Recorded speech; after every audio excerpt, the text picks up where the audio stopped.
Hello, and welcome to Revamped, a rewatch podcast that revisits my top favorite shows and movies.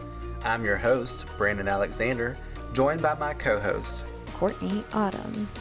Venture with us as we set our sights on the infamous Hellmouth to cover 90s cult classic, Buffy the Vampire Slayer. Follow along from the beginning, spoiler-free, as Courtney views the show for the first time and I revisit the series for new takes and a fresh perspective on its narrative. Each season, every episode, in order, we will follow Buffy Summers and her friends to examine their character development, the show's underlying themes, along with its major story arcs, all while engaging in conversations, sharing our own authentic thoughts and feelings to what's unfolding before us. So sharpen your stakes, load your crossbows, and join us as we explore the supernatural world of Buffy the Vampire Slayer. Let's get into the episode. Hello, everyone, and welcome back to Revamped. I want to preface this episode with this is our second time recording this due to technical issues. And I'm really sad because the first take of this was fucking hilarious. And I'm pretty sure this one will be as well because we still are going to arrive at the same points and probably make very similar jokes. But that being said, we're here to do this again, which is always annoying, but it's still going to be a fun one. Regardless, I feel like we know the ins and outs of this one for sure by now. Oh, yeah. So let's jump right in. We're here covering Buffy the Vampire Slayer, Season 2, Episode 2, Some Assembly Required. It originally aired on September 22nd, 1997, and was written by Ty King and directed by Bruce Seth Green. We got Brucey Boy back. AKA Seth Green. Yes. Oh my god, that's going to be so funny. I hope Bruce Seth Green does Episode 4, and you'll understand why when we get there. On the Hellmouth this week, the gang discovers body parts are being stolen from graves by two science club nerds who aim to assemble the perfect girlfriend, once again placing Cordelia in danger as their lead choice of head for their body. Buffy and her friends must attempt to find them and put a stop to their twisted plan before it's too late. All right, great. Here we go with the hereditary vibes. Hereditary. The show keeping up with the themes of decapitation. For real. You coined that in season 1 and it is so legit. I hope it's a theme that keeps on going because I quite enjoy it in a way. Well, it's my favorite movie, as you know. Your fave, my fave too. Unfortunately, it's typically only humans so far are losing their fucking heads or about to lose their heads. You know, obviously a show about vampires, decapitation is one of the ways to slay them. So maybe we'll see it in the actual form of the way we want to and not always Dr. Gregory or whoever else. But R.I.P. R.I.P. homie G. Get it? That was funny. This episode is a lot of fun. I very much enjoy it. It brings us back to a space of showing humans can do so much harm and not so much the monsters on the show, as we were just talking about, humans getting their heads cut off. But it can be them too. Even though technically Daryl is a monster, he was created in that image. So he's technically just a man again, but with a bad drive due to his appearance and new status in the world. Again, it's got them fucking I'm gonna cut off your head vibes. I like too also that we get the subplot this episode of Angel and Buffy's relationship taking its next steps forward as he confronts her about his low-key jealousy over Xander, which we'll get into in a little bit. It gives us the little ins and outs that we needed for Buffy and Angel to kind of get the engine revving, so to speak, to breadcrumb us even further into the episode. Into their love story. And honestly, my favorite part for Giles, he goes on an official date with Miss Calendar this episode, and we're not playing around with those flirty vibes anymore. We are fully in it with these two now, and I am here for it. I'm going to be just like I'm a Angel stan, I'm going to be would it be the same thing, Jenny? Because if you put a G at the front of Jenny, it's still Giles either way, and it's still Jenny either way. Exactly. So we'll call him Jelly. All right, great. Except we won't, because they're not jelly. If anything, they're cream, and I'm talking about the cream that's going to be in between. The only one who's jelly is Angel. What did you think about Some Assembly Required? I'm just so excited for Giles because he had to do nothing in order to get to where he's at with Miss Calendar, but we'll get there as we discuss the episode. But I just am so here for them. I'm in love with them and I want them to get married. But yeah, I like this episode. It was bringing back the Frankenstein theme except like visually speaking this time, like for real, and not just because Luke happened to look like Frankenstein, but like this dude is actually Frankenstein, basically. So lots of things actually coming up and just staying on brand as usual. On Brandon.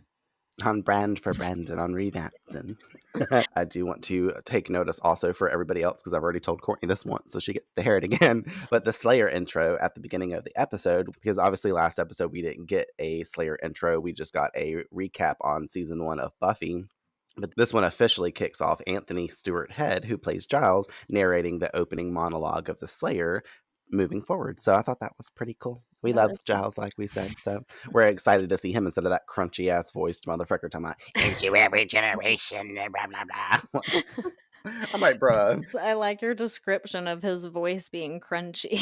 It is. It's on point and on that. Apparently the WB was the place for the supernatural dramas. But you're also bringing back the pack when that bitch was like, crunchy. How is Herbert? Crunchy. Yeah, for real, that whole thing. All right, great. Anyways, let's hop into the episode. Cue the Giles Slayer prologue. Into every generation, I am a hot librarian, blah, blah, blah. In every generation, there is a chosen one. She alone will stand against the vampires, the demons, and the forces of darkness. She is the Slayer. Opening at the cemetery, Buffy sits atop a gravestone playing with a yo-yo, waiting for a vamp to rise so she can go home to do schoolwork. And let's say I love a good fucking yo-yo. I had so many growing up at the arcades my mom used to take me to. I would always use my tickets to cash in on a fucking yo-yo, especially the ones that lit up. I thought they were fucking dope. I know we had this whole conversation the last time and you were like, I fucking love them too. We're yo-yo freaks. We really are, though. I mean, that was like the dopest shit for a 90s kid, I think. I feel like we invented yo-yos. I'm sure they were around like way before, but are you looking it up? No, I'm literally going on Amazon to order one because I meant to do that after we recorded the last time. And oh my God, genius. So are you going to get a light up one? Yes. Please do. Will you see if they have a Buffy the Vampire Slayer yo-yo? This is the best part about coming back to this episode to re-record, because That's I'll actually... what we made. I just thought of it. The first piece of merch we're selling in our podcast store is a revamped yo-yo.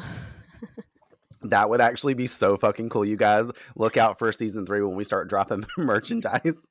When we feel like we've hit our stride, we will have some cool... I mean, I already have ideas for some of the stuff anyways, and I've already got some artists lined up to help us feature our stuff, because I certainly won't be drawing these things, because I need them to actually look official. But that's a great idea. Oh my God, we're going to do that. All right, cool. Loves it. I want the first one. All right, great. Anyways, back in the cemetery, another vampire shows up, spooking Buffy, but it's just Angel, who should have been stomping or yodeling when sneaking up on her, apparently. Hey, is this a bad time? Are you crazy? You don't just sneak up on people in a graveyard. You make noise when you walk. You stomp or yodel. Buffy commenting on Stephen here not wanting to rise, and Angel confirms that it's a bit disorienting when you wake up after, so give him some time. Angel asks if Buffy is out alone tonight so that he can essentially bring up Xander, and Buffy can prod if he's jealous or not. I love this whole exchange. She's like, is it because I danced with him? And Angel's like, danced with is a pretty loose term. Mated with might be a little close. I'm like, oh hell. He's over here fucking getting mad at some little teenage boy. I'm like, this is cute. Buffy clarifies that she only did that to drive Angel crazy. Behold her success. Buffy, you pissed off everybody that episode, not just Angel. But also, right, Buffy can take some accountability for her actions here, and she sort of praises herself, obviously smart-assedly, but Xander Harris could never do any of this. I also think it's funny it worked out, since Angel knows Xander has feelings for her. It's like in his mind now more aggressively, since that whole thing that Xander's going to be some sort of competition for him, obviously for the attributes we'll discuss later. But I think it's interesting that we're bringing up the fact that there's this jealousy here. So now it's not a Buffy, Willow, Xander love triangle we got going on. It's a fucking Buffy, well, in Xander's eyes, a Buffy, Xander, and Angel triangle. Definitely not in Angel's eyes. Well, Buffy and Angel get into an argument. As Stephen rises from the grave behind them, Angel states every time they fight, she brings up the vampire thing. And she's like, well, I didn't come here to fight. And then Stephen attacks her from behind and she states, oh, right, I did. And I love when the show does this. The writers are so good to add these little well thought out moments. Buffy takes to whipping Steven's ass, but she realizes that she's lost her stake and fumbles to find it. Meanwhile, Steven picks up a shovel laying nearby and smacks Angel in the face with it. And I'm like, Angel, you really should be fighting better than this. You were taking out all these vampires and this one caught you off guard with a shovel to the face. No. But regardless, after Angel's knocked the fuck down, Buffy gets the shovel from him, breaking it in half and staking him with it, giving us the 2K per slay, and Steven is dust. And that's a pretty 2K per shovel slay, mate. Oh yeah, I forgot you. This is the 2K per shovel slay. I should have remembered that, but I like the fact that you bring it up. And that's cool though. Speaking of shovels, apparently whenever something is attached to a vampire as it's dying, that thing is going to also turn to ash. So we got to see the shovel disintegrate as well, which is pretty cool CGI. They had to spend the extra $5 to make sure the shovel could disappear as well. Maybe it's a 2.5K per shovel slay. Yeah, it's a whole $500 instead of $5. That's what I meant. It's an AKA. Yes, I know what you meant. All right, great. Buffy gets right back into their argument, asking if Angel is suggesting since Xander's a kid, does that mean she is too in his eyes? Angel attempts to leave and she stomps after him, saying that he can't just walk off like that. It takes a lot more than that to get rid of her, like an empty grave, perhaps. 𝒔𝒆. Quizás no. Quizás apenas permaneceré en el país. Pero quizás. Just 𝒔𝒆 means perhaps. Pero means but. I looked it up the other day because I was like, let me make sure I'm not speaking Spanish in the incorrect way. I was like, but I remember the subtitles say that. So, I mean, it's not in the movie. Produced wrong, I don't know. That movie is Disturbia. We got that from, by the way, you guys. If you haven't seen Disturbia with Shia LaBeouf, please go watch it. It's the best. Highly recommend. It's one of our faves. Maybe we'll cover it in a bonus episode one day. But the grave that I'm mentioning, Buffy has fallen into, and she's now 6 feet under. It's like flashback for the Nightmares episode, except she's not getting locked in the coffin. The Master's not there to shut her up in it, and Angel appears back over the hole, suggesting that another vampire has risen. Buffy starts to climb out of the grave, and just as her head pops up, she sees tracks and muddy shoes, saying whoever was in this did not rise. And then picks up the shoe, and she's like, she was dragged from it. I'm like, damn, where's the other shoe? Still attached to the body? Probably. Eric didn't want those. He's like, I don't like these shoes. I want black shoes for my girl. He's like, I want to play Cinderella. Which is funny because I never commented on our last recording, but like speaking of My Girl, the fucking beginning of the episode, he's singing the classic song My Girl. Mm-hmm. My girl, my girl, my girl, talking about my girl, my girl. All right, great. Again, though, I do want to mention that the writers here are paired with some great direction from the director doing this stuff, because as soon as she smarts off to him about he can't walk off from her, she falls into that fucking grave. And I'm just like, clever, clever, clever. I will never stop mentioning the awesome writing that the show has and the cutscene transition magic. But we have no cutscene transition magic right now because we just have the Buffy theme. Bow, now, now, now.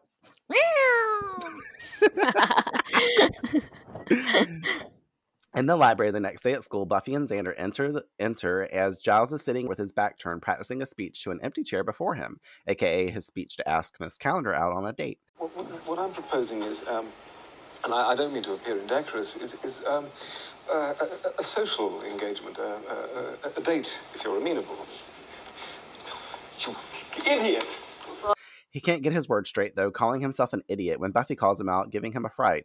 Smarting off about not realizing how much he really likes that chair. He tries to say he was working on, Buffy finishing his sentence to say, your pickup lines?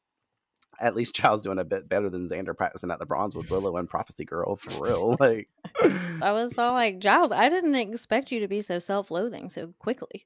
Like, literally. This seems like the first time you're ever like talking to a woman is how you're acting. I'm like, you've already established a flirtatious dynamic. Calm down.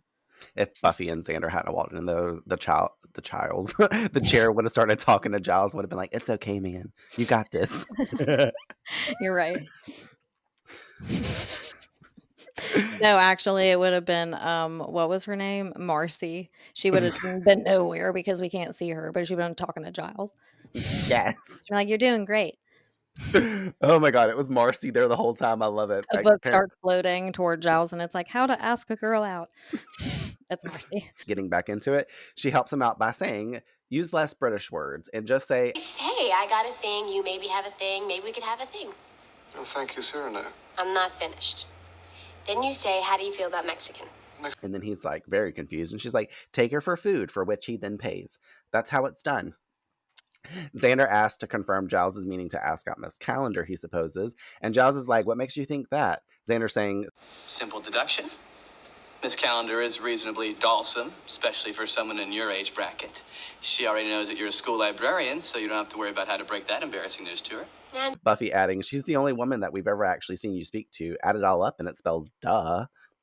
This is the best too, because Buffy has Giles back and she's even given him pointers. It goes without saying that this is cute, but Buffy wants to help him and see these two hook up. It's not even from a feeling of like getting him off her back or anything either. She genuinely wants this for him, and it is top tier good vibes from Buffy, aka Joyce has taught her daughter well.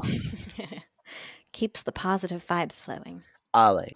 I've got my positive energy flowing.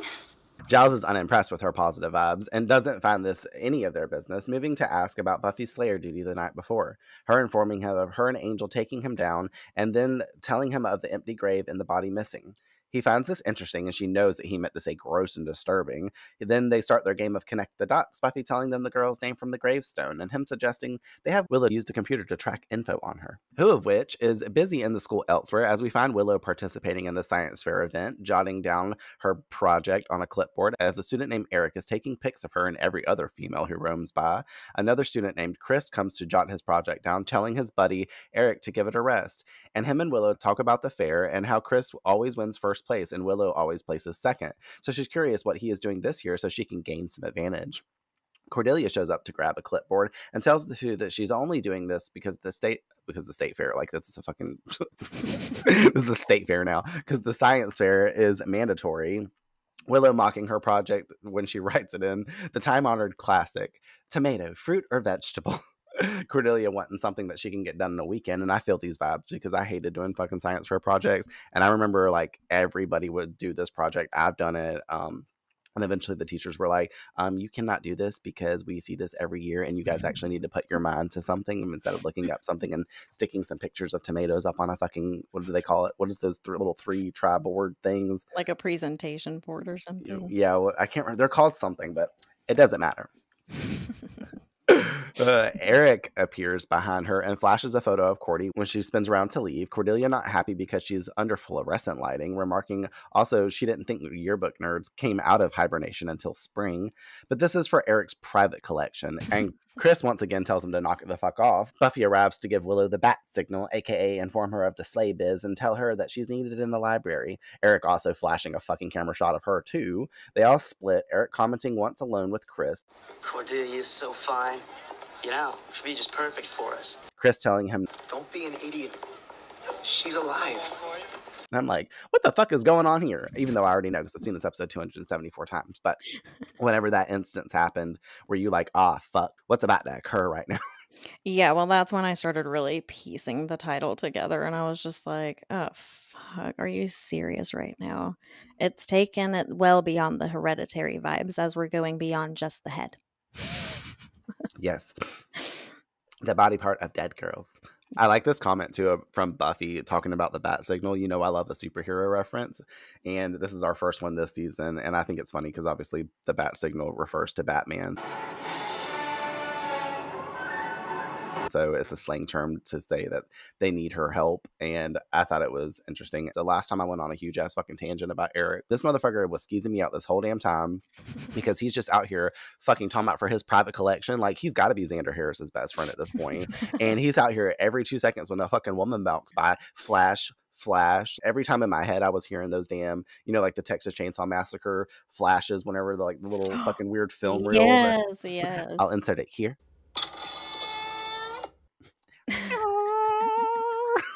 You know what I'm talking about. Yeah. But that's what it was given because they're fucking creepy ass people. So I was like, ooh, this motherfucker got some weird shit going on. And then I also, I'm going to say, I high key wanted to take the camera from Eric this whole scene, flash a couple pics in his eyes to blind him, and then beat him to death with the fucking camera.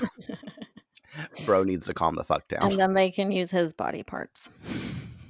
Yes. Oh my God. Daryl, sorry, you're apparently going to be queer now. Listen, Well, just from the head, just from the neck up, really. No, I was about to say they can just, well, I mean, they've already got the body, so they really only need a head at this point, but they could have just used his arm and like a leg or something, you know? That's true. A kneecap. Then it wouldn't have mattered much. Then he would have just been bisexual. At the same time. Daryl said, I'm A plus Squared. LGBTQI. Yes. Exactly. Back in the library, Willow hops on the computer to look up the info that Buffy has told her, remarking that she's probably the only person in town that has the coroner's office bookmarked for quick access. Cordelia enters the library, hoping to not interrupt their undead playgroup, there to ask Willow if she will help her with the science fair project. Willow not even looking away from the computer typing. She just calls out, "It's a fruit." I'm like, oh shit. She's like, "Get away, Cordelia." But Cordelia is obviously here to give us the opportunity for her to tell us about how she would have asked Chris, but that would have brought up too many painful memories of Daryl.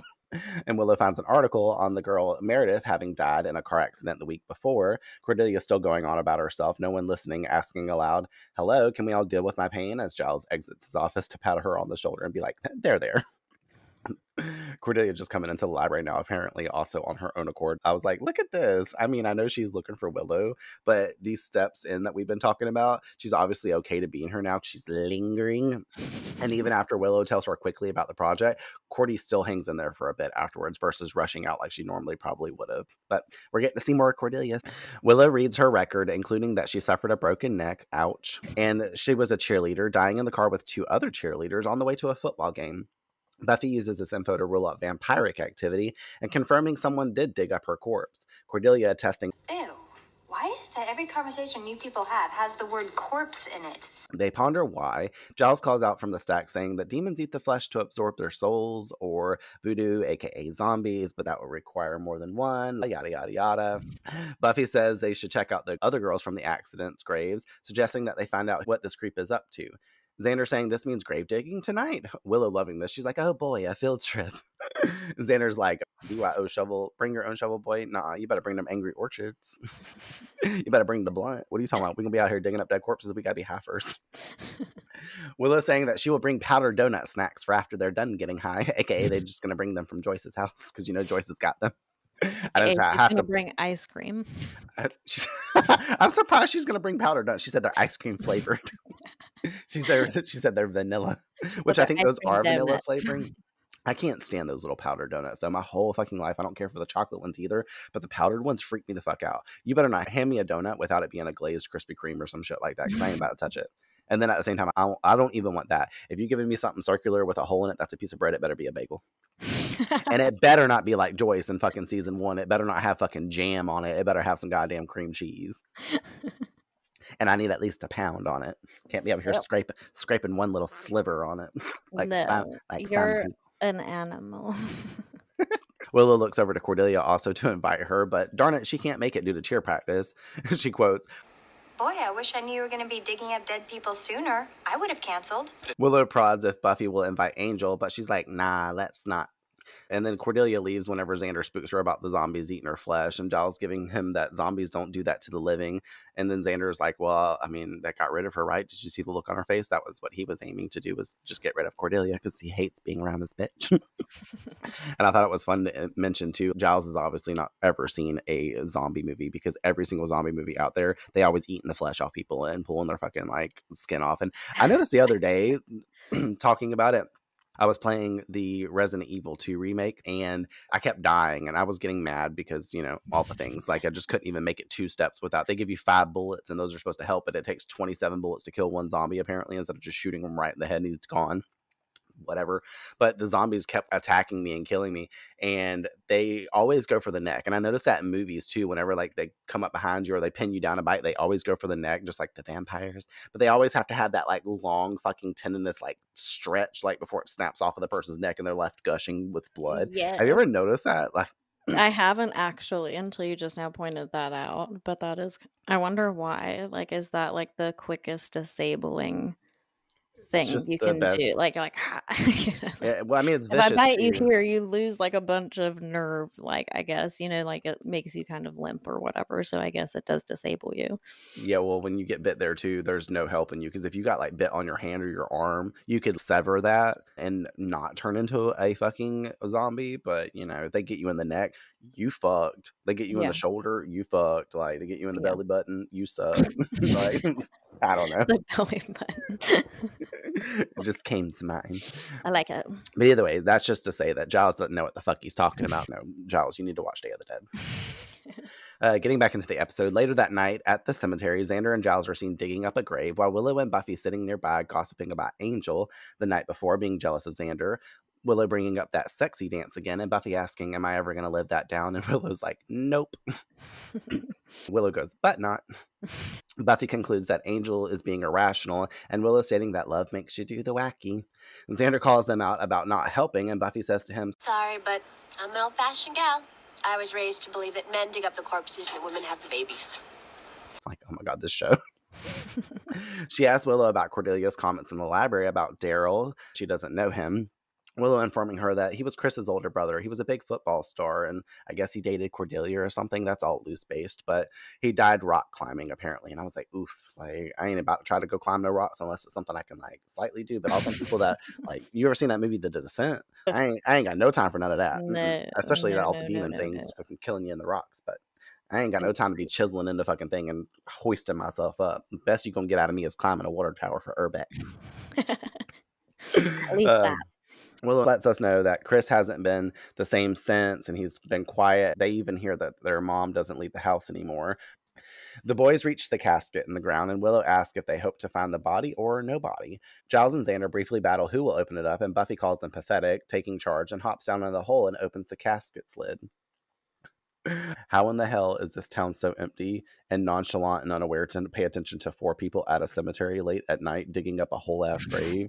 Like, and this fact too, they have to dig up another fucking grave. What is up with this fucking town? This is like routine. Like, this is happening several nights now in this one particular stretch of time, and I'm just like, what's happening? I guess because so much hellmouth activity already happened, the people in the town are just like, you know, void of emotion, and they're like disassociating. And so they're like, we don't care about anything anymore. Y'all want to dig up graves? Go ahead. That's the least of our concerns. We had a full-on vampire that was repellent of blood come out of the earth. We got bigger fish to fry. Chris leaving his shovel behind, and Buffy had to stake that vampire with it, so they had a BYO shovel. Otherwise, the shovels would have been just there waiting for them. We cut to Cordelia leaving cheer practice, saying bye to the others on the squad, aka telling them they need to practice more because they suck, and they drive off, leaving Cordy there by herself. Hearing a noise in the lot, she calls out a hello. She's a bit scared and rushes quickly to her car, fumbling for her keys, calling out, Xander Harris, if this is some kind of joke. Thought this shit was funny because apparently his words in the library about her getting eat up by zombies and shit was like scaring her to the point where she's been thinking about it. But either way, she drops her keys to the ground and they fall just under her car, and as she goes to reach for them, she sees a pair of feet walking up towards her, and she gets up and runs off. We see the feet pass a dumpster, and then Cordelia lifting the lid to go to get out, sensing the coast is clear. Angel appears before her, giving her a jump scare. This episode's full of jump scares. Retorting that this is the last place that he expected to find her hanging out. I was like, oh shit. I was like, yes, Cordelia in the trash. And obviously by this episode, we understand that Cordelia's got this little kind of crush vibe for Angel too. So this is probably purely terrifying for her to be like, oh my God, here I am in my cute little cheer outfit hanging out in a fucking dumpster. She's thankful that it was just him and questions why was he following her? Him saying that he wasn't sure if it was her. He was just looking for Buffy. She informs him, big shock, she's at the graveyard. Angel confused because she lied to him, saying that she would be home. Okay, but did he have to go to her house first and realize that she was not there, aka just staring through the windows and stuff and be like, oh, only Joyce is here, and why is it cloudy as fuck up in this house, aka we know why. But then he was like, well, I'll go check the school next. Like, I don't know, these are just plot points that were missing, so I was like, maybe that's what happened. We get to make up our own story there. Yes, I love it. He goes to help Cordelia out of the garbage, and she's like, oh my God, my dress is caught on something, and she reaches down and tries to untangle it, but pulls up a fucking severed hand from the trash can, and she starts screaming out disgust. And here we go, Cordelia, the fucking queen of screams over here. She's always freaking the fuck out. Got her screaming in the freezer place in the cafeteria with Dr. Gregory, and fucking screaming in Prophecy Girl when the vampires are grabbing her arm through the fucking doors and all the shit. Like, Cordelia's always screaming. She didn't get a chance to scream when she was bad because they covered her mouth and like hauled her off real fucking quick. But I did want to point out too that all this icky stuff is always happening Cordelia, and I'm thinking it's payback from the fact that she was so mean all her life, so now all these fucking demons and things are trying to fucking always grab her ass. Well, isn't it Xander who said it was like karma, basically? Karma. Yes. The karma cough. AKA literally 3 sentences from now. Okay, great. Well, speaking of, we see the library doors swing open as the gang re-enters, discussing the coffins that they dug up were empty. Once inside, they find Angel with Cordelia, him calling out to Buffy that she's back. And then calls out her lie. And she has to declare that, well, she was at home, but, she had to go on a graveyard hunt because something came up, aka the field trip, what Willow would have called it. Him stating that Cordelia has already told him the truth, though, Buffy. And I'm like, yeah, Cordelia telling you the truth? Okay. No, she just kind of clued you in, buddy. And this gives that tension between them two. And I was like, oh, shit. Giles suggests maybe that they can use his help. Buffy telling him that someone's digging up girls, but he already knows because they said that they found parts of them discarded in the garbage. Cordelia's like, why are all these terrible things always happening to me? And here we go with Xander covering up his cough, talking about Karma. So much. This, though, ruining their suspected initial theories of why. Buffy doesn't get it, though. Waste of time to dig up the girls, chop them up, and then just throw them away. Angel adding that only some of them were there, suggesting that the person kept some parts. Giles wonders why would they discard them 5 miles away at the school, Buffy offering because whoever did it possibly had some business in the area, aka some class to attend. Angel telling us that they were precise and that had to be done by someone knowing what they were doing. Giles saying no one there could be that versed in physiology, and Willow stating that she could think of several science club members, including herself. And Xander joking over here with her, talking about, well, come clean and promise to never do it again, Willow. And Willow doesn't even deny it. It was like that time where she was like, it could be anyone. It could be me. It's not, though.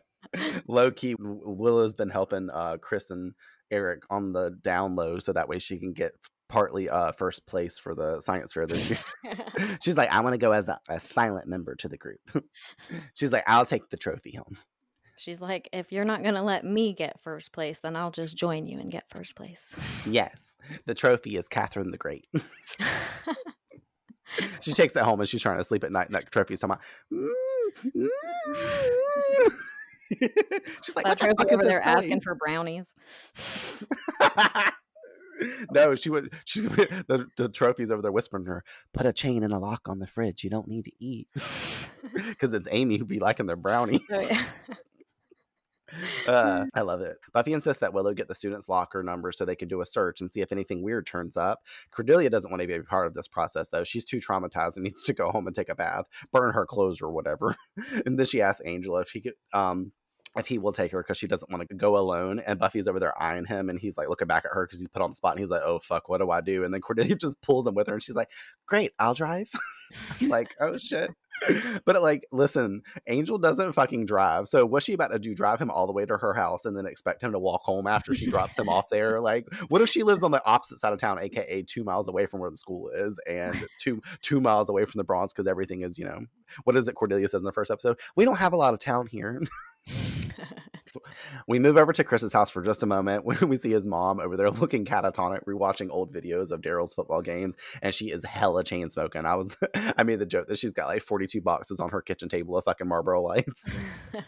She had to switch to lights because the Newports were too strong. Chris is leaving and he's trying to say bye to his mom, but she just ignores him completely. And I was like, oh my god, this bitch is literally me watching Buffy the Vampire Slayer. I won't pay attention to nobody. I'm just like, gotta watch the show. AKA, it's all of us listening because we're all like that over Buffy. But we flash back over to the school to see the searches commencing in the lockers. Each have a locker of their own that they're searching, and Xander finds in Chris's locker books on anatomy, morticians' references, and a newspaper article of the 3 girls that died. Well, that seems to be like the clue there. Giles proclaiming it's fair to say that he's involved. Well, no duh at this point. Buffy calling out from Eric's locker. They now know why and opens up his locker door to reveal different magazine clippings of women's bodies, parts being stitched together to create the perfect woman. I'm like, the perfect woman's a dead, dismembered fucking freak? Why? But we know why, because we're about to find out.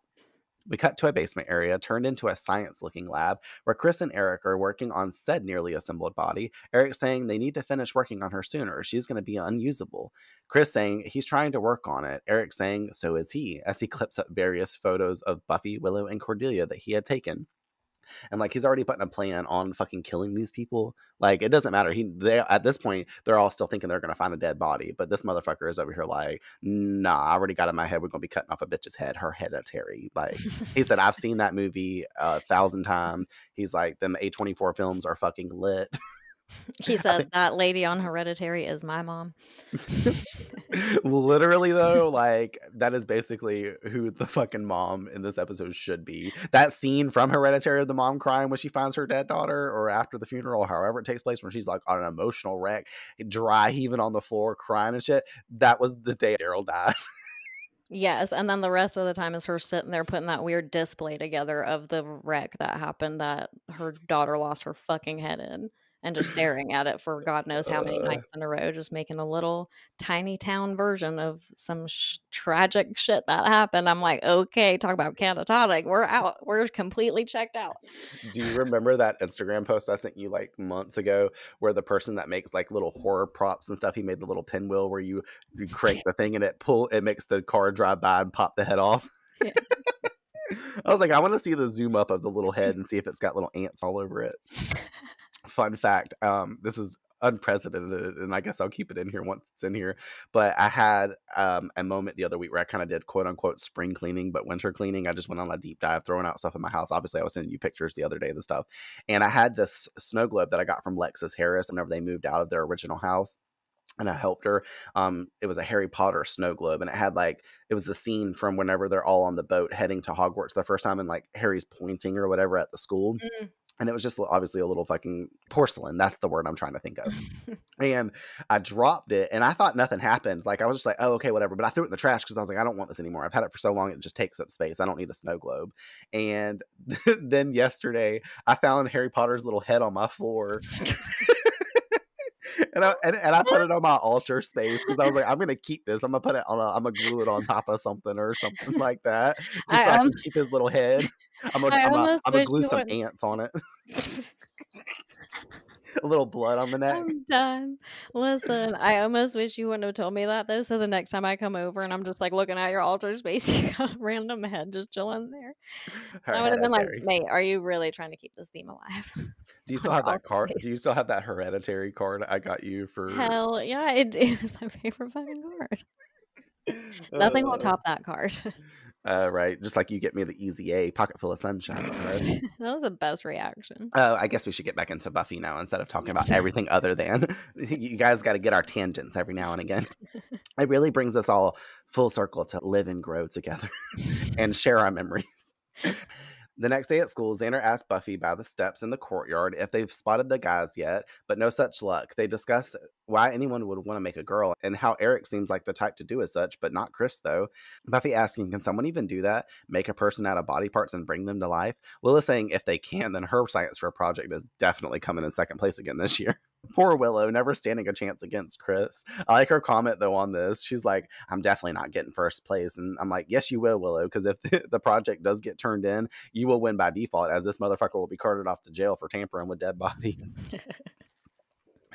The trio walks around during this convo, finding Giles standing nearby, who is apparently not standing around looking for the boys. He's waiting to run into sexy Miss Jenny Calendar, who appears, and Buffy sets him up, reminding him that I feel a thing, you feel a thing, but personalize it. He looks so nervous as Willow and Xander smile so big for him in the background of the group, too. I love the dynamic of the scene, too, where everybody just works so well together. Giles questions Buffy's statement of personalizing it. Buffy suggesting, she's a techno-pagan, right? Ask her to bless your laptop. Telling him to have fun and wishing him luck. And then the three walk off, leaving him, giving him pats of encouragement, just like he was given Cordelia in the library. And as Jenny approaches, Giles just feels abandoned, growing nervous, and he's not wanting to leave, because I noticed really for the first time, he's like, no, don't go. And I was like, oh shit. And he's watching them tread off, and he's looks super alert. And I was like, oh, look at these motherfuckers. Giles is like, please, no, you're my buffer. Get it? Buffer? Sorry, mate, you're on your own here. Jenny greets him, continuing by him to head to class, and he walks off with her, continuing the conversation and also trying to ask her out, but he's not getting any of his words out, stumbling and almost using his British phrases that Buffy told him to refrain from. Jenny, not having much time, tells him that she's got to get in her class and set up lab, and he starts to propose that but of course the bell rings and cuts him short, and now they're out of time. Jenny saying sorry, she's got to go, and disappearing in her classroom as he beats himself up for a moment to call himself an idiot again. And the chair is in the library hearing him talking about, nah, man, it's good. You're fine. You can ask her out tomorrow. But we don't have to worry about the chair talking because, or Marcy in the chair, actually. I should reframe because you said it was Marcy chilling with him. Marcy standing in the hallway, patting Giles on the back, being like, good try, buddy, good try. She's standing out there with her syringe. She's like, in case you need a boost. She's got the syringe. She's like, if she says no, I'm taking her out. But apparently Jenny does have time because she reopens the classroom door to call out to him, listen, if it's important, why didn't you tell me at the game? And he's like, the football game. And he's confused, like, you're going? And she's like, duh, this is my favorite fucking sport. And she's very suggestive in the fact that he's going too, right? And he's like, well, duh, I had planned on it already. Of course, for sure. That's what I was going to do. Not sit home and read a book. Or help Buffy with some Slayer stuff. And then she's like, we should just go together. Look, I could pick you up after school and we'll grab a bite to eat on the way if you like. How do you feel about Mexican? And then Courtney's triggered. He agrees that this sounds ravishing, and she goes back into the class, leaving Giles super stoked in the halls. He even has a little pep in his step as he walks off, and I'm like, oh my God, Giles, I'm living for you in this moment. He's so excited. He didn't even have to do the work here. Jenny sensed it, and she was like, I'm going to take this for the both of us. But also, low-key, Buffy was probably having a conversation with Jenny the day before, and 5 minutes after she told Giles about you have a thing, I have a thing, she was talking to Jenny about the same thing in the computer lab. Well, in a science lab, Willow is voicing her theories on how to reanimate a dead body. Xander, who is just goofing off with an anatomy head model, not taking anything serious as per usual. Buffy enters to let them know that the boys definitely didn't show up for school today, wondering if maybe they finished their project. Giles then comes in and says that they aren't done. Upon police investigation of the body parts, they also found the 3 heads in the dumpster. The whole package not being there to complete it, coming to the conclusion that they're still needing a head as the dead girls' ones were useless. And then we can flash over to the basement and see why these bitches are trying to make a dead body, because in Chris's basement of his home, him and Eric are discussing the atrophy of the body and how they're running out of time. Eric tells him that they got lucky with the accident, but they can't just wait around for a fresh body to fall into their laps, suggesting that he knows what they have to do, aka murder someone. Hereditary. You know, just one lousy girl. I'm like, ugh, the patriarchy all over this fucking episode. Like, just one lousy girl. Like, shut the fuck up, Eric. Ugh. Chris is not on board with this act because he's possibly a decent human being. He can't. Turning to tell his brother, who we see in the room is hiding in the shadows, he can't do that to someone. Here we see that he has brought back his brother Daryl to life, stitched together in places and reanimated by Chris. Daryl tells Chris that he promised he would make him a partner so he didn't have to be alone, guilt-tripping him some more. He says that he really needs this, Eric adding that if they harvest the body's head tonight, she can be ready by sunrise. He's all in for chopping this bitch's head off. I just don't get it. Chris really doesn't want to do this and suggests again to Daryl that maybe he should go out and let people know that he is sort of alive. I put that in quotes. But Daryl doesn't want this. He looks like a monster. He will never be a part of society, so he just needs some bitch to hang out with. Daryl practically begs his baby brother to help him, and Chris finally agrees. Eric showing him the photo options of choice, him instantly choosing, of course, Cordelia. My girl, talking about my girl, my girl. And now we enter the full-on Hereditary vibes. We got Queen Payment incoming, and I hope Cordelia still got her May Queen coronation dress, because that's the dress that she needs to be wearing for his stuff, for his Barbie dress up. It's also funny that Cordelia now is 2 episodes in a row about to get her neck sliced up. just to say, last episode was for the revivification ritual, and now this time she's about to fucking, be a whole dead body. Like, poor bitch. In the library, the gang... karma, baby. Oh, yes. In the library, the gang are arriving at the fact that the boys are going to need something super fresh, and that's why the decaying heads were useless to them, thinking that they might hurt a living person to achieve their goals. Willow asks if they think they would really do that. Buffy saying she thinks anyone who cuts dead girls up into little pieces will not be getting the benefit of the doubt. Buffy wants to get a jump on ending this real quick, saying that they can split up to head to the boys' individual homes, but Giles says, oh, wait, no, I have my date with Miss Calendar, and Buffy gives him grace to go do as such. Giles feels that he should be a part of it, but Buffy says, no, we can all meet at the game. Before heading out, Willow tells Buffy not to be too hard on Chris when she finds him. He isn't a vampire. Buffy stating, yeah, but he's just a ghoul. I'm like, a ghoul? A baghoul. Do you remember Baghoul? Oh, hell yeah. Fucking Sinister. I love that movie. We talk about all the other movies. It's a mashup. We're giving everybody the good suggestions. Go watch all the movies we talked about. We got Disturbia, Hereditary, Sinister, and Day of the Dead. Any zombie movie. And then also play Resident Evil 2, everyone. The remake.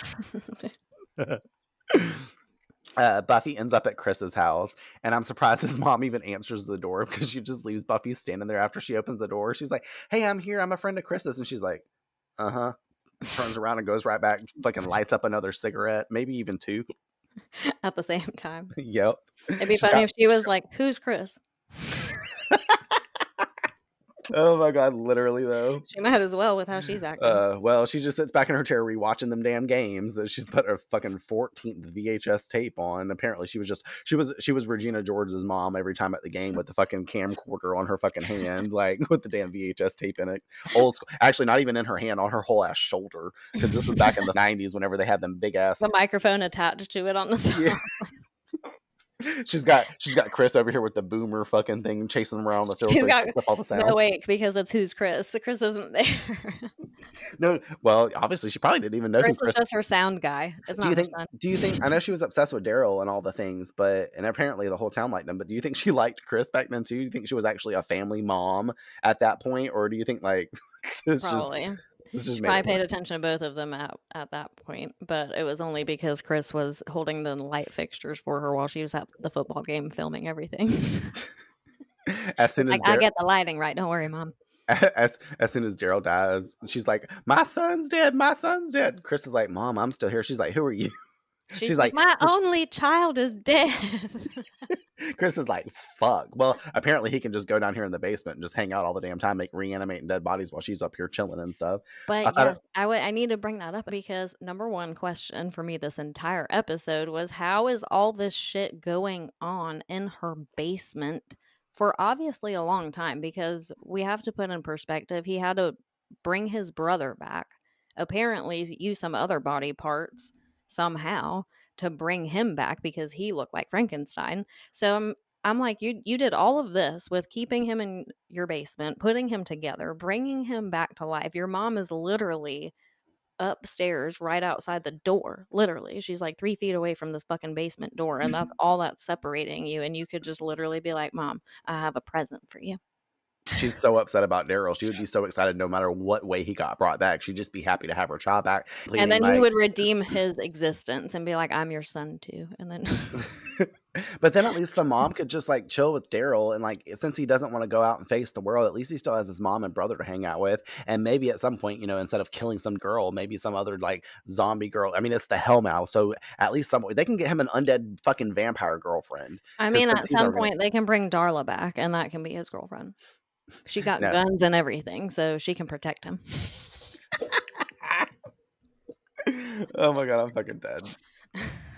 Well, since Buffy's, but I like getting back into the episode. I'm all confused now, but Buffy realizes that his mom is fucking catatonic and disassociating as fuck, and she tries to ask her like, "Is Chris home?" And she's like, football game," and just points at the TV. And I'm just like, okay, whatever. Buffy's like, okay, cool. And then just roams around the house by herself. She looks over it and sees the basement door that has like 14 fucking keep out signs all over it, like basically making it a beacon of alert. So she's like, there's got to be something interesting down there. So she moves to the basement and she goes down there and she starts scoping out everything.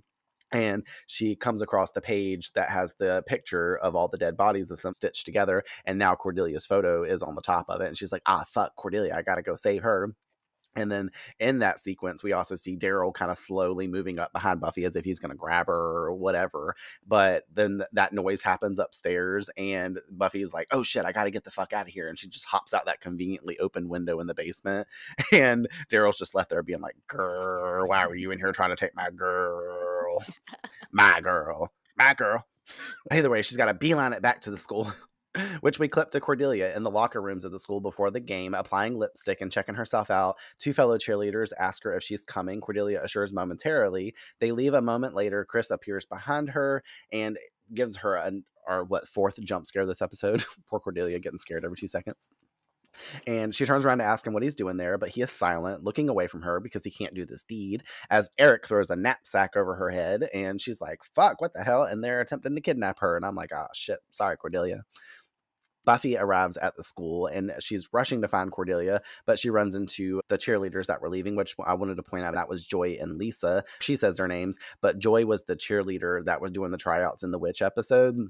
So we get a name this time. It was probably in the notes or cast stuff, but I don't actually read the scripts like that. So I probably could have learned that a long time ago. But this is Joy, and Joy is about to not be filled with joy. She's about to get beat up by Buffy because Buffy's like, you guys, have you seen Cordelia? And Joy is like, smarting off to her, talking about Cordelia has a game to be thinking about. She doesn't need losers like you, and goes to move by Buffy, and then Buffy just throws up her arm and blocks her, and she's like, I'm sorry, where did you say? And I was like, ooh, power move. That's right, bitch, you about to get your fucking teeth knocked out.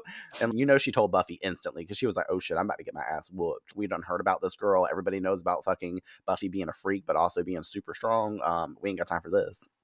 So I guess she tells her, because obviously we see Eric binding Cordy's arms in the next clip, and she's wiggling on the floor as he's tying her up, and Buffy enters really quick and delivers a kick to fucking Eric's face. And that shit, I literally busted out laughing when it happened. I flashed back to when she punched Marcy, and I was like, ooh, Slayer foot to the face hurts, huh, Eric? I was like, Buffy always out here kicking some humans. Like, even Buffy's wimpiest kick, or like low force, is probably still hurting like a motherfucker. Especially for some basic ass human. Like all them times she's beating up Giles in the library when they're training and shit. Poor Giles. Especially all those doors she's kicked down and things that she's just like barehandedly snapped open and broken. I'm like, damn. Which actually is a good thing to bring back up, because earlier she's like, Willow, can you get the locker combinations for, you know, Eric and Chris and everybody else so we can do locker searches? Why you need locker combinations, Buffy? You just gonna walk up and smack a palm into the fucking thing and break the damn combination code right through the fucking door, so you can just slip a finger in there and open it up like you did in the puppet show. Well, no, because I feel like she feels like that's the alert that summons Snyder. Because the last time she did that, he just came up out of nowhere to Matt. What are you doing? Oh my god. I'm surprised we didn't even see him this episode. We'll see him next one though. Cordelia hears the bands playing, and she says like, oh my god, I gotta get out there. And she runs out, because obviously she's got to be the pyramid apex person. And Buffy's like, wait, are you good? And she's like, yes, no, I gotta go, I'm good, it's fine, thanks for the saving, I'm gonna continue on with life. And then Buffy hears a noise and lingers for a moment, and she finds Chris in the room, and then she starts talking to him about how she knows what they're trying to do, and how she and he both know that he is wrong. He hasn't hurt anyone yet, so there's still time to remedy the situation. And Chris goes on about how he needs him, describing things that at first makes her think that he's talking about Eric, but then realizes that he's talking about his brother. She's like, fuck, your brother's alive. What the hell? Just as she's figuring this out, we flash back to the basement where Daryl resides, and he's flipping the fuck out, slinging shit and screaming, he promised me, I'm gonna be a fucking dead man in this fucking place forever, blah, blah, blah. The mom upstairs, and he's just down here slinging things everywhere. Like, that bitch is so catatonic, she didn't even leave the TV screen to come down here to figure out what the fucking noise in the basement was. She's just like, oh, Chris up to his shenanigans again, trying to fix this science fair project. Maybe he knocked over a fucking bookshelf. I almost feel like she is, in a way, suicidal, because I'm like, first off, a stranger shows up at your house and you just straight sling the door open and go sit back down. Like, this bitch could have just slit your throat and walked out and called it a day. And not only that, but there's all these noises going on in your basement. You don't even bother to go check. Like, there could be a full-on situation going on down there, like a murderer, and you're like, nah. And little does she know, if she just went into the fucking basement, she would see her damn son and solve all the problems for everyone in this episode. Honestly, though, I know we made our jokes that she would have been like so happy that Daryl was back, and there's a 50-50 chance. Either she would have been so excited that he was back, or she would have had to go straight to the psych ward, because she would have been like, now my fucking reanimated dead son is here, like, what the fuck? And then she would have been pissed off at Chris, and she'd be like, shit, now I'm really disowning you as my child, because now you out here fucking raising the dead. What the hell is going on here? He's like, Mom, we're on a hellmouth. Except no one knows that. Except our gang, apparently. And Eric's standing there looking terrified. He's like, oh, hell. Having told him about how they failed to get Cordy and how his brother has wimped out, Daryl is pissed off and about to harm him, hoisting him up and grabbing him by his shirt and like picking him up in the air. I was like, oh shit, you about to have your head knocked off. You about to be on the body is what's about to happen. He said, trying to make him queer. He said, we're about to have a trans man today. Like I said, we're pro LGBTQIA+. Eric tells him that the two can still carry out his plan, even without Chris. Your brother's not the only one who can create life. What do you say? Let's go scare you up a date. Saving his ass, too, because Daryl was definitely hella on board with this. And he's like, you know what? You're right. I'm going to let you live for 5 more minutes. Buffy and Chris enter into the basement later, but they find it wrecked and Daryl gone. Chris confused because he would never leave. Buffy's telling him he's going to pick up where they left off. And now we got to head back to the school because it's just running all over this town this episode. Buffy got on her running shoes and hopefully she got that Segway charged because, you know, Chris is on her piggyback like Angel was. Well, we cut over to the football field as Cordelia cheers, "Go, Razorbacks, go!" And we see Giles walking with Jenny, who is raving about football, saying it's so rugged as he carries their drinks, popcorn, and some Sunnydale High School flags for them. I thought that was cute. She's like, we got to get all the things for the event. This is our date. We got to have the popcorn. We got to have the Pepsi Cola. And we definitely got to have some flags to be waving around, aka to slap Xander in the back of the head in 5 seconds. He smarts out about how the sport is different where he's from in the form of rugby, aka actual ruggedness that doesn't require pads and protection. Her joking to say he is dissing her country's pastime on their first date. He smiles so big to ask, "What did you just say? Date?" And she's like, "You noticed that, huh?" And I was like, duh, she did, Giles. She want that dick since I wrote about you, Jane, and now she's coming full force for it this season. Willow and Xander run up greeting the two on the bleachers, telling Giles Eric's house was a bust, asking about Buffy, but they have no such info. Giles attempts to suggest that they go elsewhere, aka not crash their date, but they don't take the hint and they sit right in front of them, crashing their date. Xander stealing Giles's popcorn in the process. I'm like, boy, you better give him back his popcorn. Giles hasn't eaten all day. Giles definitely hates you more at this point, for sure, man. I'm surprised, like I said a minute ago, they didn't immediately just take that flag and like stick it in the back of Xander's head. They continue to watch the game as we catch Daryl underneath the bleachers in the shadows, watching the game growing sad as that Sentinel music starts to play, until, of course, he locks his sights on Cordelia out here cheering. Fortunately for him, she moves over to the side of the bleachers to grab her a cup of water because she is parched from all the cheering. And she's getting some at the coolers, and it gives him an opportunity to grab her ass and flee away. And this bitch at this point has got to be like, I need a buddy system. Like, I need to go somewhere with everybody from now on because what is happening? Needs a buddy system. Because I'm like, listen, there's been 2 parts in the episode where she's been left completely alone. The first being in the parking lot where her dumbass quote unquote friends or cheer squad, whatever you want to call them, were just like, bye, bitch, and left her in the parking lot in the middle of the night in the pitch dark when all this weird shit is going on at their school and people are just randomly dying. So they're just like basically sacrificing her knowingly. They're like, you're welcome. And then again, she has all this shit happen to her this whole episode, and she's like, I'll go get some water in the darkest, most lonesome place in the entire fucking stadium. Knowing everything that's going on. Well, she herself just got snatched up and saved by Buffy. I'm like, you really want to give people a reason to save your ass constantly. Well, these motherfuckers are doing this all out in the open anyways, because this bitch is out here like on the side of the bleachers, and she's not even safe here. So honestly, I don't even know if a buddy system will work. They would just pick up the cooler and knock somebody out and then drag her off anyways. You're right. I don't know. Cordelia's definitely by this point got to have enough of this, because this is 3 times this episode she's been yoinked. That's true, but almost joinked. She's been doing little to help herself, I'll say. So I don't know what to tell you there. Well, that's staying on theme for Cordelia. Yeah. She doesn't help her situation often. No. Buffy and Chris arrive at the stadium, noticing that she's not on the field with the other cheerleaders. In the science lab, we get a quick flash to that same basement area in the school that we saw earlier.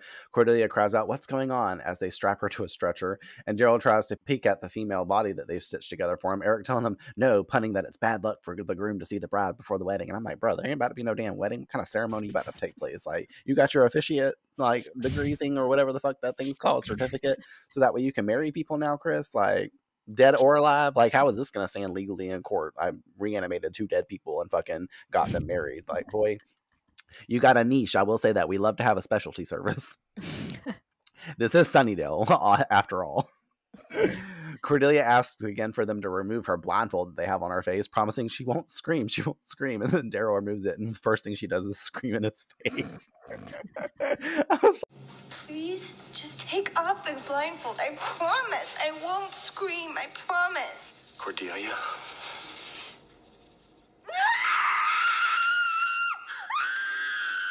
Scream all you want. We're in an abandoned building. Like, the scene always makes me laugh because she's really, really doubling down on the promises. And then she's like, no. Understandably, though, who would not scream at his hideous ass face? But Cordelia just starts freaking the fuck out, and Eric threatens to smash her face with a metal pan that's hanging out nearby. She shuts up when Daryl tells her that she was always so good to him and he should have treated her better. Eric says that they are ready, and Cordy's like, for what? And he tells her that she may feel some discomfort around her neck.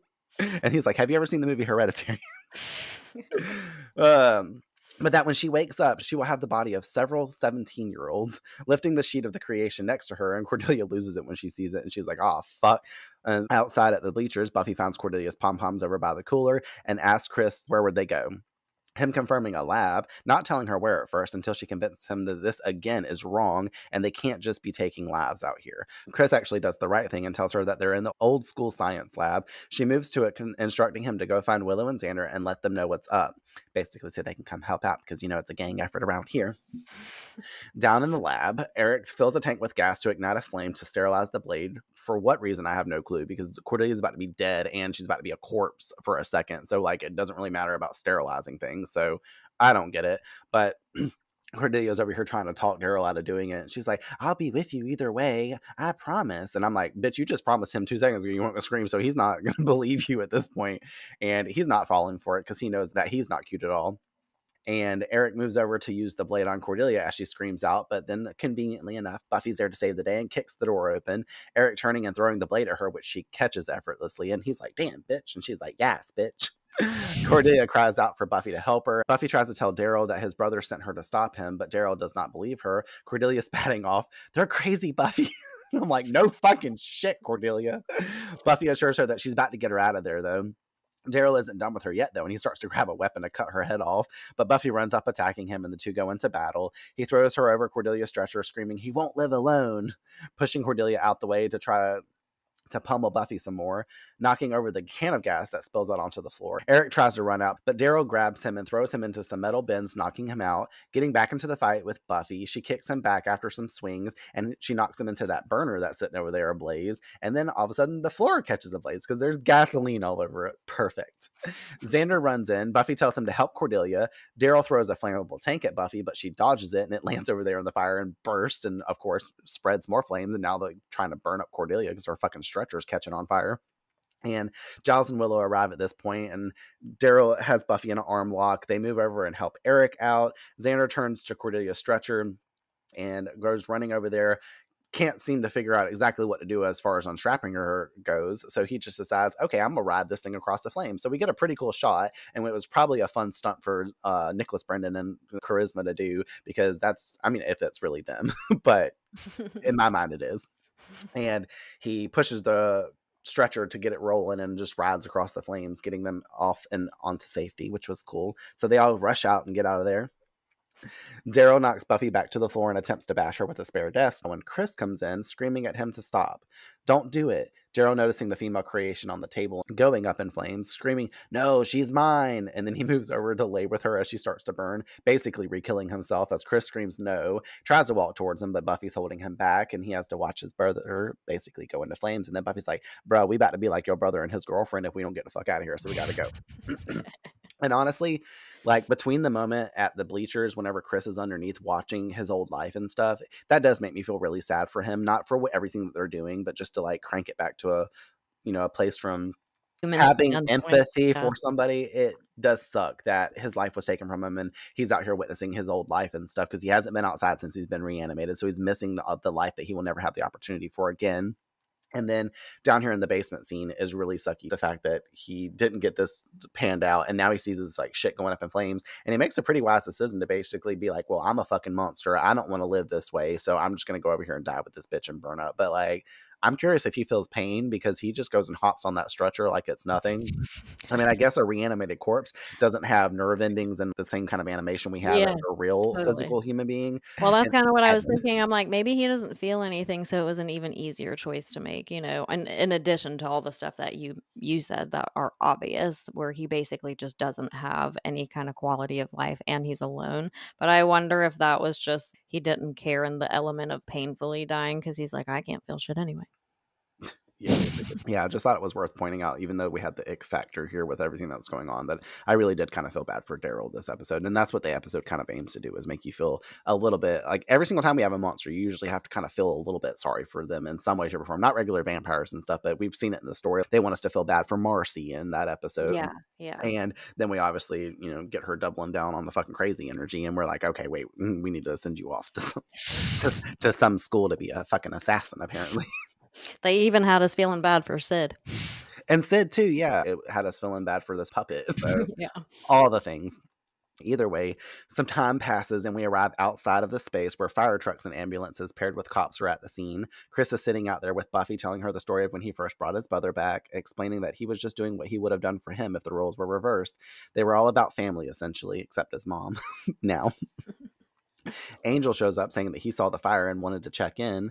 Near them, Giles and Jenny sip on coffee that he's brought over to them as he apologizes that this situation got in the way of their first date. Jenny saying that it will be hard for him to top the second date, and him offering that living on top of the Hellmouth, this would qualify as a slow night, and also realizing in this process that she said second date. Did you just say second date?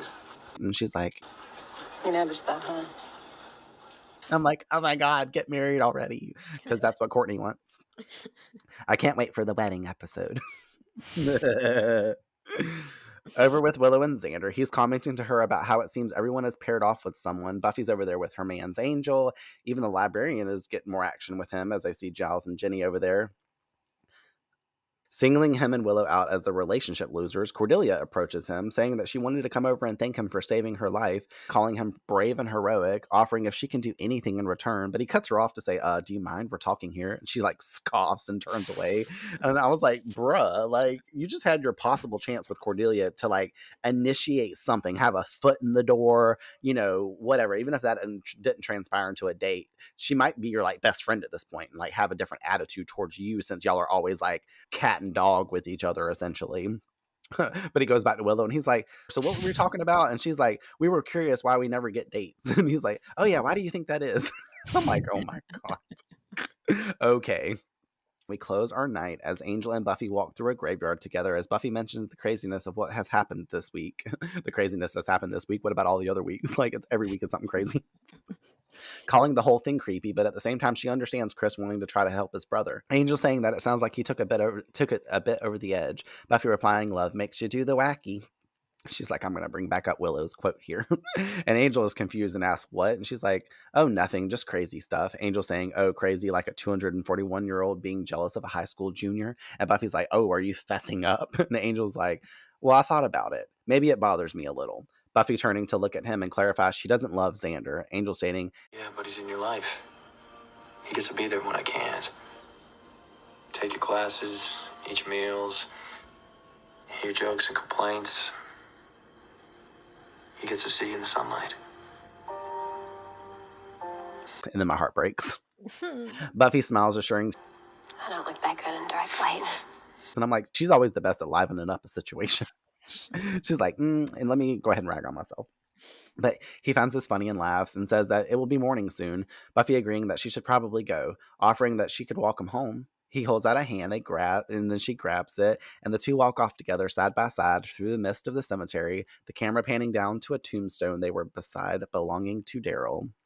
We fade to black, and here endeth the episode.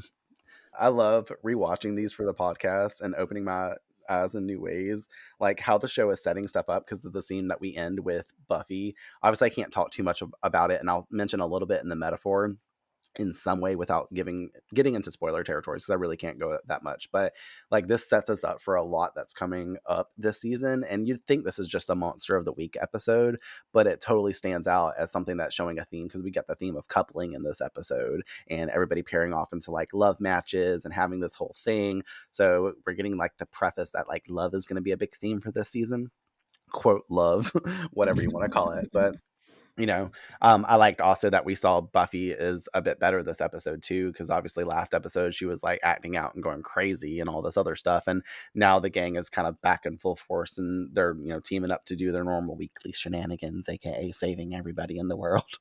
I will say that this whole about to chop up the dead bodies kind of bullshit that's going on this episode, like apparently Daryl and Eric are grounds enough for a weekly wig, even though they're not one of them is. We're not going to jump ahead there. I think it's interesting that Cordelia is drugged right back into the mix again, too, showing us that she is slowly still tiptoeing into this world, basically forcefully at this point, because, you know, she's always the damsel in distress.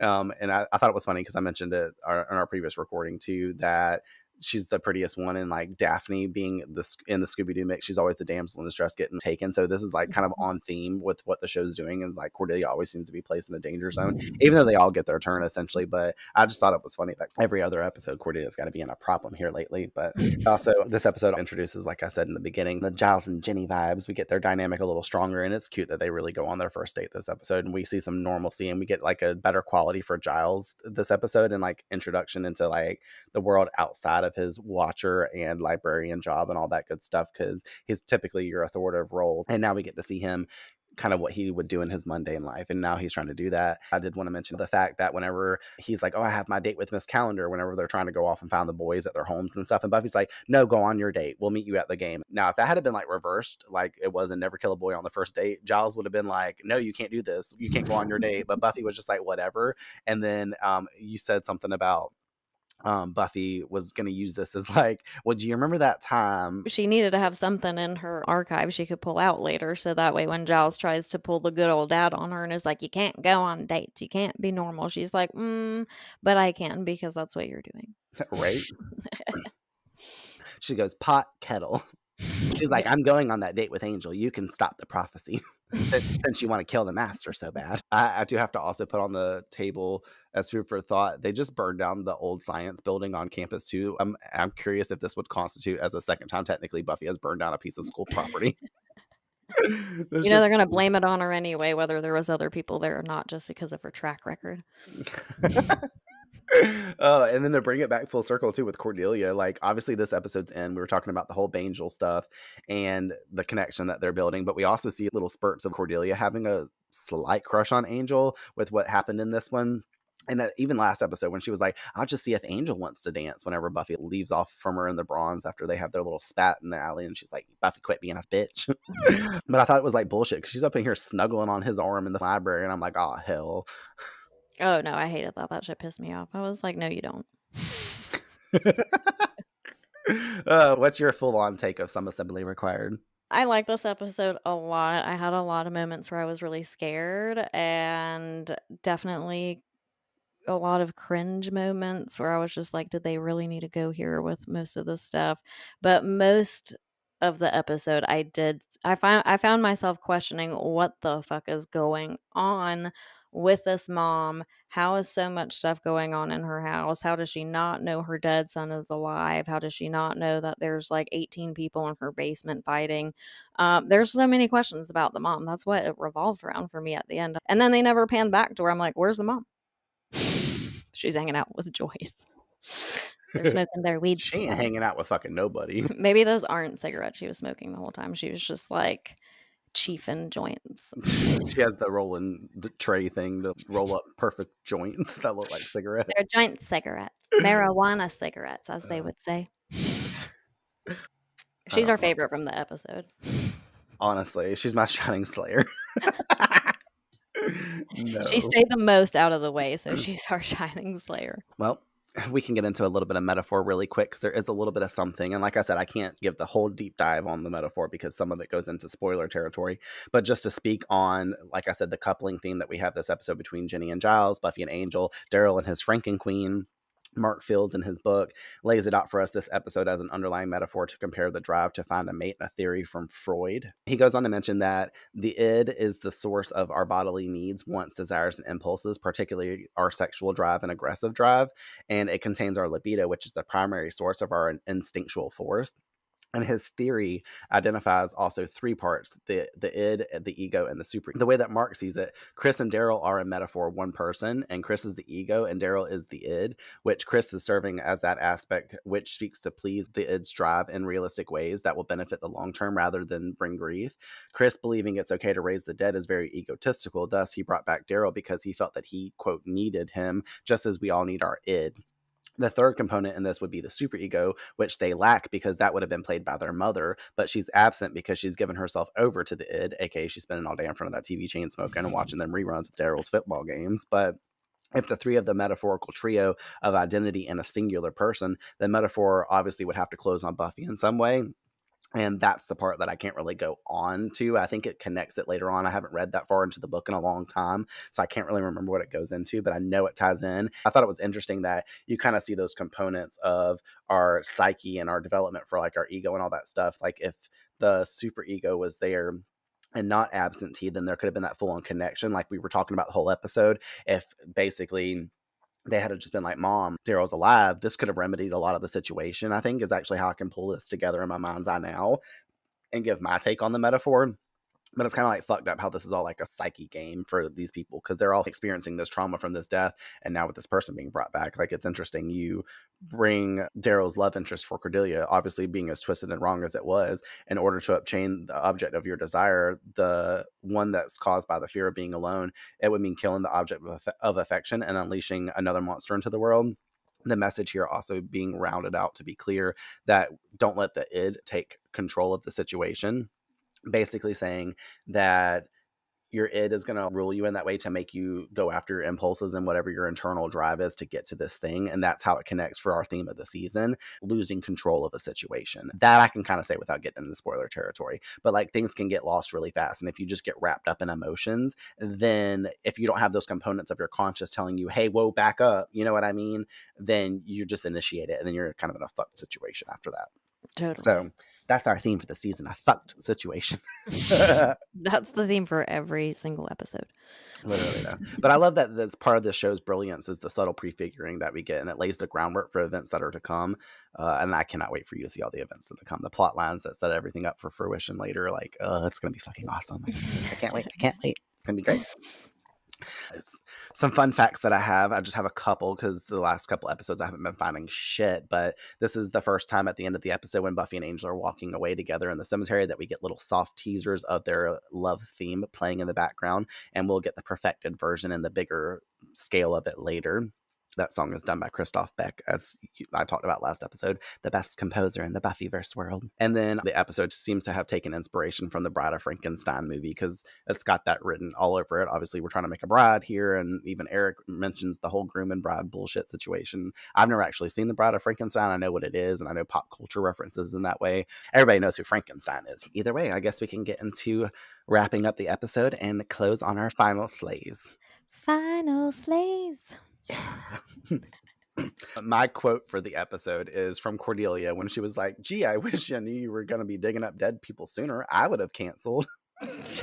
And then I had an honorable mention for Jenny when she's like, how do you feel about Mexican? Because the first time watching that through when I was younger, I just thought it was cute how they put it in the script for her to mirror exactly what Buffy had said to Giles. And apparently it kind of coins the way that you ask people out and stuff like that because it was on par. And I was like, oh shit, that's just like fun how they do stuff like that. I loved it. My quote this week was Angel at the end with Buffy because it's just so heart-wrenching when he's talking about Xander and he says he gets to see you in the sunlight, because that's something that I really didn't even put into perspective. I mean, it's obvious, but you don't think about it in like the day-to-day dynamic that they would have if they were already in a relationship and how that would look, and then you really start realizing how much of normal human life he has to miss out on and how much of that is Buffy's life, and it just like it makes their relationship, as we're just kind of being exposed to it for the first time, not for the first time, we obviously know they're interested in each other, but this is really the first time that we're taking steps into that arena, and it just already makes it feel so impossible, so it's like so sad, but poetically beautiful in a way. So of course that's my quote because I'm the poet, but also it just made me think of so many things where I was like, holy shit, I never even really considered that he only really gets to be with her in such a small portion of her life unless she decided that she would become what's his name's mom and never leave the house. AKA the fact that she'll still continue to grow old and die and he'll stay the fucking that too, but he would just turn her into a vampire. Yes, exactly. Oh, I love that you're a Angel stan at this point. We're here for the relationship. It's gonna turn out really well. Yes, looking forward to it. It will, obviously. I mean, there's nothing bad that can happen, Not truly. He's a good vampire. They'll just have a doomed love. It's doomed, Yeah, it feels, less than easy. I'll put it that way. Yeah, for sure. My weekly Wiggins for this episode is got Eric written all over it because this boy has some serious mental issues. I hope at the end of the episode that they handed his ass over to the cops off screen for attempted murder because he deserved that more than anybody. Chris can come back full circle because he did the right thing, but Eric was just like, when can I cut her head off? When can I cut this person's head off? Can I take a picture and then kill this bitch? Like, no. Yeah, showing like a massive signs of like a potential serial killer or something. Like he gonna be the next Jeffrey Dahmer. What you talking about? Eric Dahmer is his little brother. Since we're doubling down on the themes of brothers this episode. And everyone's related to someone else in a movie. Like what's her face is that's his mom from Hereditary that we were talking about earlier. So everything is just relative. Basically, this whole episode is Hereditary Part 2. Yes. Which would be so cool if they made a Hereditary Part 2. Just saying. Yeah. I don't know. I think I could skip it. What gave you the weekly wigs? The whole entire episode gave me the weekly wigs, but a moment in particular when Cordy was in that dumpster with all the like dead body parts, that was no. And then the mom just is the overall vibe of the weekly wigs because I'm like, you're ignoring one child when you already lost another. You don't want to leave the house. Lord knows it's probably been 17 years since you took a shower. You just leave your door open for strangers. There could be something going on in your basement. Like you're so emotionally void and checked out. Why are you even here then? Like you said, she needs to be carted off alongside Eric to go into like a facility because I'm just like, you guys, no. But you raise a good point though, that Cordelia being in that dumpster and finding all those dead bodies, a real thing that we didn't really get to see, a gut reaction and visceral reaction to finding something dead like that and being sickened by it would have to obviously turn your stomach. So that Angel watched her throw up outside that dumpster as soon as she got out of she just started vomiting everywhere. So she feels super close to Angel now because they've shared an intimate moment and he had to hold her hair back for her. So she's like, she said, you're my boyfriend now. She said, who's Buffy? Just like Chris's mom is saying, who's Chris? Everyone's filling a void in this episode. I didn't think about it. It kind of makes sense now. I mean, honestly, if I was in that situation, I would go home and burn my clothes and take 7 baths as well. So I stand for Cordelia in that comment now. I might let them cut my head off and put it on a dead body at that point. Yeah, you should have me. Well, shining slayer for this week. Obviously Buffy saved the day, but Chris noticed multiple times in this episode what the stakes were and what was right from wrong. So I had to choose him as shining slayer because even after attempting to do some wrong, he still chose to do the right thing, even at the cost of his brother in the end. So, and then he let his brother die. So he helped the situation more than he did not. He wasn't Eric this episode. The runner up. My shining slayer was definitely the same, and for the same reasons. You could just see that he had this whole like internal struggle the entire episode. He was kind of like in a rock and a hard place. He kind of caused it on himself by bringing his brother back, but I'm sure he thought he was solving so many things by doing that, but then he created more problems for himself that ultimately he didn't even want to participate in. So you could see that he was not like Eric, who was just like dead ass ready to kill someone and apparently decapitate them, and he was having an internal struggle where he was just like, I don't think that this is like right or normal or necessary. So yeah, definitely shining slayer vibes. Well, listen, I think we can both agree the rock and a hard place was where Daryl was rock climbing and fucking fell and broke his neck. That was where the rock was in a not so hard place because he fell on that rock and broke his neck. He was literally in a rock and a hard place. It was fun. You punned without even knowing you were going to pun. I brought it full circle. It's the theme of Daryl, so it had to be a rock and a hard place vibes. All right, moving into our Slayerette predictions. We don't have anything crazy to predict except for what the next episode is. And the next one is called School Hard. So what do we think is going to be happening in that episode? School's going to be hard. We're going to have hard times at the school. And at least it's just like, that seems appropriately themed to sum up the whole entire show, because their school always seems hard since people always die in, or, you always find some dead body in a locker, or pigs and principals are getting eaten on campus. So I'm like, when is school not hard? For real. Yeah, I know It that gives one's me kinda nothing. it really doesn't. It's really hard, and that's what's gonna be fun about this. You'll probably always get these wrong, but once we get some other stuff going on, and then you hear some of the episodes, which are kind of almost, like, very pointed in some ways later, that you're gonna be like, "Oh, hell." You know what I mean? You might, like, Mhm. already catch the vibe, especially what we're coming off of the backtrack, like, last episode, or if we got more part 1s and part 2s and such that Mhm. aren't named the same thing, because that starts to be a theme in the show, so we'll have more fun with that. I'm really excited after we do School Hard for me to do the Slayer predictions for the episode that's for episode 4, so that way you can be like, "Oh, hell." Like, just because it's in the title, and you can be like, "Oh, great. I can tell exactly what's gonna be going down with this one." So that one will be fun. You're like, episode 4 is called The Pack 2. No. All right, well, that's it for episode 2. What do you guys think about Some Assembly Required? Do you feel bad for Daryl in the end? Do you think Xander missed a chance with Cordelia? Don't forget to let us know who you would award Shining Slayer to and what gave you guys the weekly wigs. As always, big thanks to our listeners and everyone joining us week by week. I'm absolutely looking forward to the next episode, as it's a big one for this season. If you know, you know, and I know you all know except Courtney. Either way, we will catch you guys next time in Sunnydale. Got it. Very good. Okay, Giles, just remember. I feel a thing, you feel a thing, but personalize it. Personalize it? She's a techno-pagan, right? Ask her to bless your laptop. Have fun.